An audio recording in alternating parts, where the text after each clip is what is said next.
নমস্কাৰ ৰাইজ, বলক আপোনালোকক আজি এটা ধুনীয়া জেগালৈ লৈ যাওঁ। আমি পাপাৰ বাৰ্থডে চেলিব্ৰেশ্যনৰ কাৰণে এই ঠাইডোখৰলৈ গৈছিলোঁ। এই ৰেষ্টুৰেণ্টখনৰ নাম হৈছে গল্ডেন স্পুন। ইয়াতে ৰেষ্টুৰেণ্ট কাম ষ্টেও হয়। গতিকে মোৰ বহুত ফ্ৰেণ্ডছৰ পৰা শুনি আছিলোঁ এই ৰেষ্টুৰেণ্টখনৰ খানা বিৰাট ভাল বুলি। গতিকে পাপাৰ বাৰ্থডে চেলিব্ৰেশ্যনৰ কাৰণে আমি তালৈকে গৈছিলোঁ।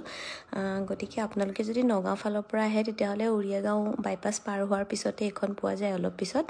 আৰু যদি যোৰহাট ছাইডৰ পৰা আহে বা তেজপুৰ ছাইডৰ পৰা আহে তেতিয়াহ'লে আমনি পাৰ হোৱাৰ পিছতেই ৰেষ্টুৰেণ্টখন পোৱা যায়। গতিকে আমাৰ বিৰাট ভাল লাগিলে গৈ পেলাই। আমি বহুত কিবা কিবি খালোঁ, এনজয় কৰিলোঁ, ফটোজ উঠিলোঁ আৰু মোৰতো ফেভৰেট মইতো সদায় থাকিবই লগত। ষ্টাৰ্টাৰ্ছত মোৰ ফেভৰেট আফগানী চিকেন অৰ্ডাৰ কৰিছিলোঁ, বিৰাট টেষ্টি আছিলে। মেইন কৰ্চতো বিৰাট ধুনীয়া খানা আছিলে। প্লেইন ৰাইচ, নান, মটন কষা, চিকেনৰ কিবা কিবি আইটেমছ আছিলে। মোৰ ভিতৰৰ এম্বিয়েন্সটো বিৰাটেই ভাল লাগিলে। লাইটিং খুব ধুনীয়া আছিলে। গৈ আমাৰ বিৰাট ভাল লাগিলে। ষ্টাফখিনিও বহুত হেল্পফুল হয়, তেওঁলোকৰ বিহেভিয়াৰো বহুত ভাল আছিলে। গতিকে আপোনালোকে কেতিয়াবা নগাঁৱলৈ আহিলে বা এইটো ছাইডে আহিলে ৰেষ্টুৰেণ্টখনত এবাৰ সোমাই পেলাই টেষ্ট কৰিব পাৰে। খানা বিৰাট ধুনীয়া হয়। Golden spoon.